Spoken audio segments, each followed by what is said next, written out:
करो दिल से सजदा तो इबादत बनेगी। माँ बाप की सेवा अमानत बनेगी।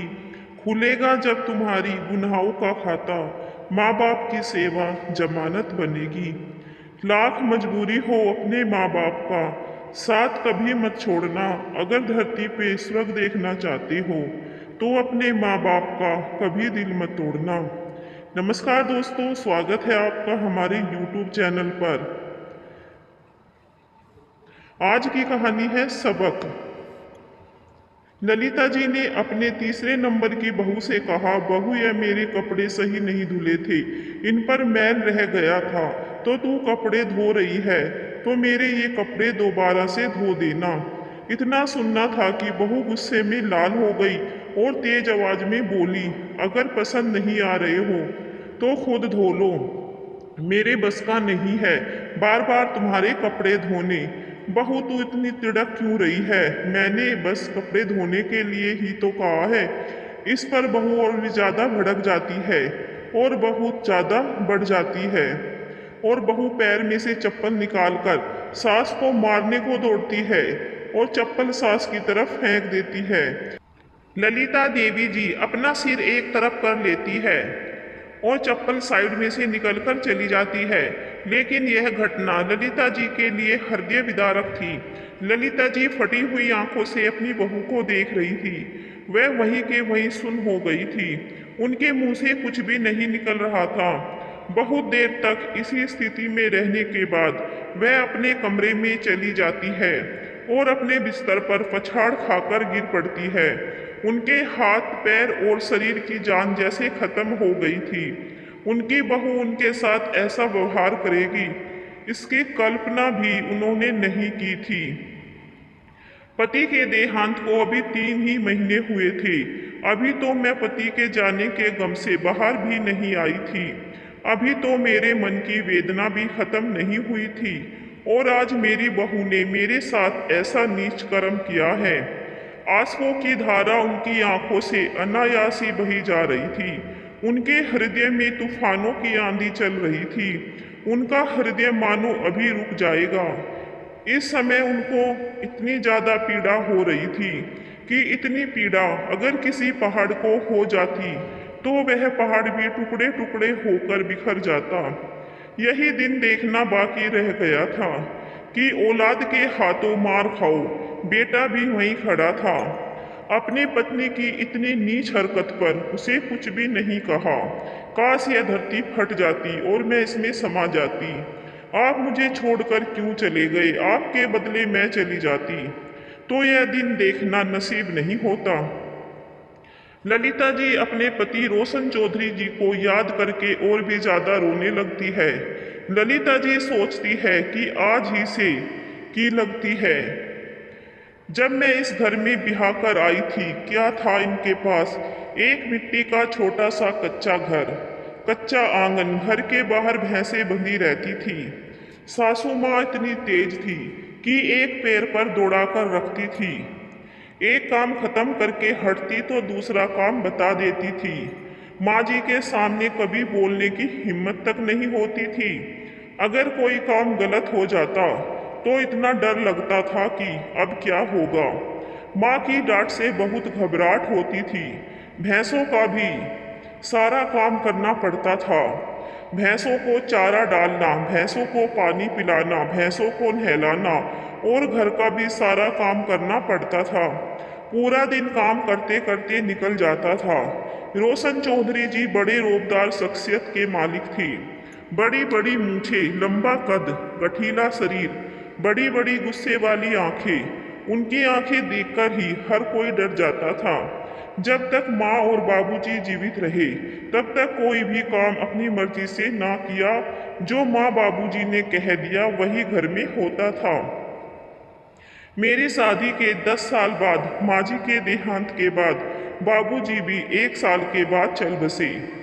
तब तक मेरे 4 बच्चे हो चुके थे, 2 बेटे और 2 बेटी। 2 बेटे माँ जी के देहांत के बाद हुए। चारों बेटे के नाम संजय, कमल, किशोर और दीपक थे और बड़ी बेटी का नाम कमला और छोटी बेटी का नाम सरला था। 6 बच्चों की परवरिश मैंने अकेले की। घर का सारा काम, बच्चों का सारा काम और उनके साथ में भैंसों का सारा काम करके सुबह से शाम तक थक जाती थी। मुझे कभी सांस लेने की भी फुर्सत नहीं मिली। रोशन चौधरी जी जानवरों के खरीदने और बेचने का काम करते थे। धीरे धीरे उन्हें इस काम का इतना तजुर्बा हो गया था कि इस काम में उन्हें बहुत अच्छे पैसे बचने लगे थे। घर का खर्च ललिता देवी जी भैंस का दूध बेचकर निकाल लेती थी और रोशन चौधरी जी जो कमाते थे वह बच जाता था। इसलिए धीरे धीरे रोशन चौधरी जी की आर्थिक स्थिति बहुत अच्छी हो गई थी। रोशन चौधरी जी के एक ही भाई थे, वह भी बराबर में रहते थे। उनके 2 बेटे थे। उन दोनों बेटों ने अपना मकान कहीं और जाकर बना लिया था, इसलिए हमने उनका हिस्सा भी ले लिया था और और मकान खरीद लिया था। अब हमारे पास 3 मकान की जगह हो गई थी। तीनों मकान को हमने एक जगह कर लिया था। अब हमारा घर काफी बड़ा हो गया था।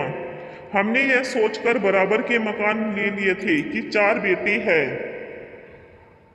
चारों की शादी के बाद बड़ा घर चाहिए होगा, तो हमने पहले ही इंतजाम कर लिया था। 2 कमरे एक तरफ और 2 कमरे एक तरफ बनाकर बीच में बरामदा बनाया था और सामने हमने अपना कमरा बनाया था। चारों कमरे अच्छे खासे बड़े बनाए थे और एक कमरा एक बेटे को दे दिया था। रोशन चौधरी जी ने भी बहुत मेहनत की, पाई पाई जोड़ी और एक 10 बीघे का आम का बाग खरीद लिया और थोड़ी सी जमीन भी ले ली थी।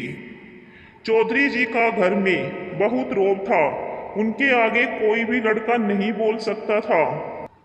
जो चौधरी साहब ने कह दिया घर में वही होता था। ललिता देवी भी स्वभाव से सख्त मिजाज की औरत थी, लेकिन अंदर से उनका हृदय कोमल था। धीरे धीरे करके उन्होंने अपने चारों बेटों की शादी और दोनों बेटियों की शादी भी कर दी थी। दोनों बेटियां सुखी संपन्न परिवार में गई थी। उनकी दोनों बेटियां अपनी ससुराल में बहुत सुखी थी। उनकी बेटियों को ससुराल में किसी भी प्रकार की कोई कमी ना थी। ललिता देवी जी की चारों बहुएं उनका हर कहना मानती थी। घर का सारा काम ललिता जी की देखरेख में होता था। किसी को क्या देना है, किससे क्या लेना है, यह सभी काम ललिता देवी जी ही देखती थी। सब कुछ ठीक चल रहा था। चारों बच्चे आज्ञाकारी थे, बहुएं भी आज्ञाकारी थी। रोशन चौधरी जी भले चंगे थे, उन्हें कोई बीमारी भी नहीं थी। बस अचानक सीने में दर्द उठा और 10 मिनट के अंदर ही उनकी देह ने प्राण त्याग दिए और हम बस देखते रह गए। हम कुछ भी कर ना पा सके। चौधरी साहब क्या गए, घर की रौनक ही चली गई। सारी जिंदगी मेहनत करके तिनका तिनका जोड़ जोड़ कर अपने घर की जो व्यवस्था हमने बनाई थी, अब वह सब बिगड़ चुकी थी। चारों बच्चे जो आज्ञाकारी थे वे अपनी मनमानी करने लगे थे। बहुएं भी अब कहना नहीं मानती थी, अपनी मनमर्जी चलाने लगी थी। और आज तो हद ही हो गई थी। किशोर की पत्नी ने तो आज हाथ ही उठा दिया था। जब से मैं इस घर में ब्याह के आई थी तब से मैंने क्या नहीं सहा, मैंने क्या नहीं किया इस घर के लिए, इन बच्चों के लिए। इतनी मेहनत की मैंने इस घर को बनाने में और आज मेरे ही घर में मेरा अपमान किया जा रहा है। यह दर्द, यह तकलीफ मैं कैसे सहूं। मेरे हृदय में अंगार दहक रहे हैं जिसे दुनिया का कोई भी सागर नहीं बुझा सकता। अपने मन की वेदना को मैं कैसे शांत करूं, यही सोचते सोचते ललिता देवी जी पूरी रात रोती रहती है। उनकी आंखें रोते रोते सूज गई थी। उन्हें किसी तरह का करार नहीं आ रहा था। दिन से शाम, शाम से रात और रात से सुबह हो गई थी, लेकिन कोई सा बेटा बहू उनके पास नहीं आया था। इस बात की उन्हें और भी ज़्यादा तकलीफ हो रही थी। उन्होंने अपने आंसू साफ किए और खड़ी हुई और एक बैग लिया। उसमें उन्होंने अपने कुछ कपड़े रखे, जमीन, बाग और घर के कागजात रखे। जितना कैश उनके पास था और जेवर उनके पास थे अपने बैग में रखे और अपने घर से निकल पड़ी। जब वह घर से बैग लेकर जा रही थी तो किसी बेटे और बहू ने उन्हें रोकने की कोशिश तक नहीं की। ललिता जी घर से सामान लेकर निकल तो चुकी थी, किंतु उनके हृदय में अनेक प्रकार की दुविधा ने जन्म ले लिया था। क्योंकि जब से ललिता जी इस घर में बहू बनकर आई थी, तब से कभी भी ऐसे सामान के साथ मायके नहीं गई थी। ससुराल की जिम्मेदारियों ने ललिता जी को इस कदर बांध दिया था, कभी ऐसी नौबत ही नहीं आई थी कि सामान लेकर मायके जाना पड़े। आधे दिन या एक रात के लिए भी अपने मायके जाती थी और लौट आती थी। अब उनके हृदय में यह दुविधा भी थी कि भाई भाभी को उत्तर क्या दूंगी। वे दोनों प्रश्न जरूर करेंगे कि ऐसे अचानक कैसे आना हुआ। यही सोचते सोचते ललिता अपने माँ के द्वार पहुंच जाती है। अंदर जाने की हिम्मत ना होती, किंतु जाना तो था ही। बहुत साहस के साथ घर में कदम रखा। सामने ही खाट पर भाई विराजमान थे, हुक्का पी रहे थे। ललिता जी को देखा तो चौंक गए और कहने लगे, बहन ललिता, तुम आज ऐसे अचानक, सब कुशल मंगल तो है ना बहन? तभी भाभी भी अंदर से आई और अपनी ननंद को देखकर प्रसन्न हो गई। अरे दीदी, आप कितना अच्छा लगा आपको देखकर। दीदी आइए ना, अंदर आइए, आप तो वही खड़ी हो गई हो। हाँ हाँ बहन, अंदर आओ। ललिता जी ने अपना सामान एक तरफ रखा और दूसरी खाट पर वहीं बैठ गई। भाभी ने ललिता को जल पिलाया, फिर भोजन लेने चली गई। ललिता जी के चेहरे पर रोज परेशानी का साया था, जो कि साफ साफ दिखाई पड़ रहा था। ललिता जी के भाई ने प्रश्न किया, ललिता बहन, क्या बात है? मैंने तुम्हें कभी ऐसे आते हुए नहीं देखा, और ना ही कभी तुम इतने सामान के साथ आई हो। सब कुशल मंगल तो है ना? कोई बात तो नहीं है ना? ललिता जी के भाई मुन्नू चौधरी ने विचार पूर्वक प्रश्न किया। नहीं नहीं भाई, ऐसी कोई बात नहीं है। तुम तो जानते हो भाई, चौधरी जी के जाने के बाद मैं किस तरह से संभली हूँ। उनके रहते किसी भी दिन घर में मायूसी नहीं पसरी। जब देखो कुछ न कुछ करते ही रहते थे, तो मन लगा रहता था। किंतु अब तो जैसे घर में मातम पसरा रहने लगा है। किसी काम में मन नहीं लगता। काम तो सारे हो जाते हैं, किंतु वो बात नहीं जो चौधरी जी के रहते थी। इसलिए कुछ दिन यहाँ रहने आई हूँ, हृदय को भी शांति प्राप्त होगी। ललिता जी ने दुखी मन से उत्तर दिया, हाँ बहन, अच्छा किया। तुम्हारा घर है, जितने दिन रहना है रहो। तभी भाभी भोजन लेकर आ जाती है। ललिता जी भोजन करती है, फिर अपना सामान उठाकर कमरे में चली जाती है। सामान रखकर खाट पर बैठ जाती है।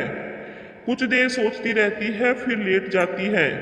फिर लेटकर गहरी सोच में डूब जाती है। ललिता को अपनी बहू का व्यवहार बार बार सामने आकर सता रहा था। उस दृश्य को भूलना चाहती, किंतु रह रहकर याद आ रहा जाता था। इस दृश्य से ललिता के हृदय पर सैकड़ों वार कर डाले थे, और किसी से कुछ भी नहीं कह सकती थी। इस बात को लेकर ललिता जी अंदर ही अंदर घुटती रही। आंखों से आंसू भी बहने लगते तो साफ करती रहती। नींद भी उड़ गई थी। जबरदस्ती आंखें बंद करती, फिर खोल लेती। फिर आधी रात में जाकर नींद आई। अगली सुबह उठकर नाश्ता करके ललिता जी भी काम में लग गई। ललिता ने यह सोचा कि आज शायद मुझे कोई लेने आ जाएगा, कोई सा बेटा, बहू, पोता, पोती, कोई तो आएगा ही। ललिता प्रतीक्षा में थी कि कोई आएगा तो चली ही जाऊंगी। वहाँ भी मेरे 70 काम अधूरे हैं, जाकर अपने काम करूंगी। ललिता जी दरवाजे की ओर देखती रही। काम करते करते, खाते पीते, करते करते शाम का समय आ गया। ललिता जी दरवाजे की ओर देखती, फिर दिल मसोस कर रह जाती। अब रात का समय हो गया। भोजन करके फिर से अपनी खाट पर लेट गई और सोच में डूब गई। सोचते सोचते नींद में खो गई। सुबह सवेरे जागी कि आज तो मैं चली ही जाऊंगी। दरवाजे की ओर देख रही थी तो देखा ललिता जी की दोनों बेटियां अपने बच्चों के साथ आ रही है। ललिता जी के चेहरे को मुस्कान ने छू लिया। सब बच्चे ललिता जी के गले लग गए। ललिता जी की बड़ी बेटी का बेटा गौरव और छोटी बेटी रूबी ललिता जी की जान थे। गौरव और रूबी अपनी नानी से बहुत प्यार करते थे। गौरव और रूबी ललिता जी की सेवा करते थकते नहीं थे और अपनी नानी को बहुत हंसाते थे। जब रात हुई तो सबने बहुत गप्पे मारे। ललिता जी बच्चों के साथ अपने सारे दुख दर्द भूल गई। ललिता जी की दोनों बेटियां भी अपनी माँ पर जान देती थी। जब उन्हें पता चला माँ मामा के घर आई है तो अपने बच्चों को लेकर वहाँ आ गई और अपनी माँ के साथ खूब बातें की और उनकी सेवा की। 2 दिन रहने के बाद सब चले गए। गौरव और रूबी का जाने का मन नहीं था, किंतु दोनों की ही परीक्षा चल रही थी। गौरव बीएससी और रूबी इंटर में थी, इसीलिए जाना पड़ा। सबके जाने के बाद ललिता जी के चेहरे पर फिर से मायूसी ने पहरा दे डाला। बेटियां बेटियों के बच्चे थे जो ललिता जी को कुछ भी सोचने का मौका नहीं मिला, किंतु अब ललिता जी फिर से सोचने लगी कि मुझे लेने तो अब तक कोई नहीं आया है। क्या मैं किसी को याद नहीं? क्या मैं किसी के लिए आवश्यक नहीं? क्या मेरे बिना सब काम हो रहे हैं? ये सभी सवाल ललिता जी को खाए जाने लगा। ललिता जी दरवाजे की ओर देखती रहती थी। ऐसे ही देखते देखते 1 सप्ताह बीत गया, कोई लेने नहीं आया। 1 सप्ताह से फिर 15 दिन बीत गए। ललिता जी के घर में उनके बच्चों का यह हाल था कि सब ईश्वर का शुक्र अदा करते रहते कि अच्छा है, बुढ़िया टली और जाएगी कहाँ। अपने भाई के जाकर फिर आ टपकेगी यहीं। और रही बात जायदाद की, तो माँ है हमारी, लेकर कहाँ जाएगी, सब हमारा ही तो है, हमारे ही नाम करेगी। उधर ललिता को जब अपने भाई के घर रहते 15 दिन हो गए तो मन्नू भाई को उनके लिए चिंता सताने लगी। मन्नू भाई ने अपनी पत्नी से भी इस बारे में वार्तालाप की। भाभी भी चिंता व्यक्त करने लगी। मन्नू भाई बहुत ही सज्जन व्यक्ति थे, दयालु समझदार व्यक्ति थे। मन्नू भाई की पत्नी भी संस्कारी महिला थी। दोनों को यह चिंता सताने लगी कि ऐसे ही आई थी और 15 दिन बीत चुके हैं, सब कुशल है ना। तो मन्नू भाई ने ललिता जी से इस बारे में वार्तालाप की तो ललिता जी ने अपने भाई को सब बता दिया। मन्नू भाई ने ललिता जी को सांत्वना दी और उन्हें समझाने लगे कि कोई नहीं आया तो तुम स्वयं चली जाओ, वे सब तुम्हारे बच्चे हैं, तुम्हारी अपनी औलाद है, अपना घर संभालो, वे सब तुमसे डर रहे होंगे, तुम्हारे आने की प्रतीक्षा कर रहे होंगे। ललिता जी की आंखों से आंसू बहने लगे और कहने लगी कि भाई मैंने तुमसे सारी बात नहीं बताई, लेकिन अब मुझसे और सहा नहीं जाता। अब मुझे अपना हृदय तुम्हारे सामने खोलकर रखना ही पड़ेगा। मन्नू भाई चौंक जाते हैं और ललिता के कंधे पर हाथ रखते हैं। ललिता जी अपने भाई मन्नू को अपनी बहू का व्यवहार बता देती है। मन्नू भाई अपनी बहन को सांत्वना देते हैं और चुप करते हैं और समझाते हैं। ललिता जी कहती है कि मैंने सोचा था कि मुझे कोई ना कोई लेने आ ही जाएगा, लेकिन ये ना सोचा था कि कोई भी नहीं आएगा। किसी ने आकर झूठों को भी अपनी माँ की सुध ना ली, किसी को भी मेरी याद ना आई, किसी को भी मेरी आवश्यकता नहीं। ललिता जी का कलेजा फटकर मुंह में आ रहा था। ललिता जी का हृदय तेज गति में दौड़ रहा था। ललिता जी कहती है जो पीड़ा मैंने अपने बच्चे के जन्म के समय में भी ना सही, वो आज सह रही हूँ। इतनी पीड़ा मैंने अपने जीवन में इतने कष्टों में भी ना सही जो आज एक साथ सह रही हूँ। मेरे 4 लड़के हैं, चारों में से किसी की भी प्रिय ना बन सकी, चारों में से किसी का हृदय न तड़पा अपनी माँ के लिए। बहुए तो बहुए हैं, अपने चारों बेटे अपने ना हो सके तो किसी से क्या कहना। एक भी अपनी माँ की सुध लेता तो हृदय को करार आ जाता, लेकिन अब क्या करूं मैं, मेरे ईश्वर तू ही बता। ललिता जी बहुत रोती है। मन्नू भाई और उनकी पत्नी उन्हें सांत्वना देते हैं और उन्हें उनके कमरे में छोड़ जाते हैं।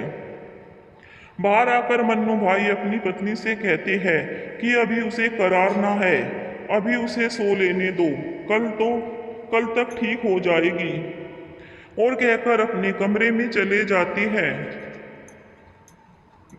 और कहकर अपने कमरे में चले जाती है। ललिता अपने हृदय में दुखों का सागर लिए रोई जा रही थी। फिर ललिता ने अपने आंसू साफ किए और सो गई। सुबह जागते ही ललिता थोड़ी दूर पर बने अपने ताऊजी के मकान में गई, जहां कुछ पहलवान व्यायाम करने में लगे हुए थे और ललिता जी के बड़े ताऊ जी के बेटे हरिवंश चौधरी भी उन्हें शिक्षण दे रहे थे। उन्होंने देखा तो तुरंत पूछा, ललिता बहन, तड़की तड़क यहाँ कैसे? मैंने सुना तो था तू घर आई हुई है, लेकिन व्यस्त के चलते आ ना पाया, कुछ परेशान लागे है। चल भीतर चल, सब बताइए सारी बात। हरिवंश अपनी बहन को अंदर ले जाते हैं और ललिता के सारी बात बताने पर सांत्वना देते हैं और कहते हैं कि जीव तेरा यो भाई जीवे है, तू दिक्कत ना मानिए कोई। तू घर जा, रोटी खा जाके, मुझ पे छोड़ दे। ललिता को ढांढस बंधाते घर रवाना कर देते हैं और अपने पहलवानों को कहते हैं, बालको इब तैयार हो जाओ, इब थारी असली परीक्षा है। हरिवंश चौधरी जी बहुत इज्जतदार, रुआबदार, बड़ी मूछों वाले, बड़े कदकाठी वाले, बड़े साहसी, निडर पहलवान व्यक्ति थे। अच्छे अच्छों की पूंगी बच जाती थी उन्हें देखकर। जब अपने पहलवानों के साथ ललिता जी के घर पहुंचते हैं तो उन्हें देखकर ललिता जी के बेटे बहुओं के होश उड़ जाते हैं। हरिवंश को देखा तो उन्हें लगा जैसे कोई बब्बर शेर आ रहा हो। ललिता जी के बेटे तो पहले ही हरिवंश से डरते थे, आज तो उनके हृदय धरती पर आ गिरे। हरिवंश जी कहते हैं, इब सुन लो कान खोलकर सब मेरी बात। 10 मिनट के अंदर अंदर यदि यो घर खाली ना करा तो मेरे पट्टे जवान लट्ठा लेवेंगे और शरीर का कोना कोना सुझा देवेंगे। इब जिसे बात समझ आगी हो वो मर जा परेकू, और जिसे ना आई हो वो आजा उरेकू, कोना कोना सुझवाने। इतना सुनना था कि सारे बेटे बहू अपने शरीर का कोना कोना बचाने के लिए तुरंत अपना सामान जो भी हाथ लगा लेके भाग खड़े हुए। उनकी तो हिम्मत भी नहीं हुई कि हरिवंश जी से कोई सवाल करे। ललिता अपने भाई हरिवंश जी का धन्यवाद करती है तो हरिवंश ललिता जी के सर पर हाथ रख देते हैं। ललिता अपना घर जमीन सब बेच देती है और एक छोटा सा घर लेती है जिसने ललिता के पास गौरव और रूबी रहते हैं और ललिता की खूब सेवा करते, खूब हंसाते हैं। एक दिन अपना सा मुंह लेकर सारे बेटे बहू आ जाते हैं, क्षमा मांगते हैं और कहते हैं, माँ हमें भी अपने साथ रख लो या हमारे साथ चलो। माँ कहती है कि अब होश आई तुम्हें मुझे लेने की, जब मैं प्रतीक्षा करती रही दिन रात, जब कोई सुध ना ली किसी ने मेरी। तो चारों बेटे बहू एक दूसरे को दोषी ठहराने लगे। ललिता जी कहती है कि वो तो चौधरी जी सब मेरे नाम करके गए थे, जो आज मैं यहाँ खड़ी भी हूँ, नहीं तो जीते जी तो मार ही डाला था तुमने मुझे। जब तुम में से किसी ने मेरी सुध ना ली तो अब मैं क्या तुम्हारी सुध लूं? मैं तो माँ हूँ, माँ का हृदय तुम्हें क्षमा कर भी देगा, लेकिन मैं एक विधवा औरत भी हूँ, बूढ़ी औरत, और ये बूढ़ी औरत अब तुम्हें क्षमा नहीं करेगी। तुम लोगों ने इतने दुख दर्द दिए, इतने घाव दिए हैं, इतने आंसू दिए हैं कि यह मासूम सा हृदय अब पत्थर बन चुका है। जो मैंने दर्द सहे उसका बदला तुम कभी भी नहीं उतार सकते, इसलिए तुम्हारी यही सजा है। अब कहीं भी जाकर रहो। मुझे मेरे बच्चे मिल गए हैं, गौरव और रूबी मेरे बच्चे हैं और उन्हीं के नाम मैंने अपनी सारी जायदाद कर दी है। सारे बच्चों को सदमा लग जाता है और बच्चों की तरह रोने लगते हैं।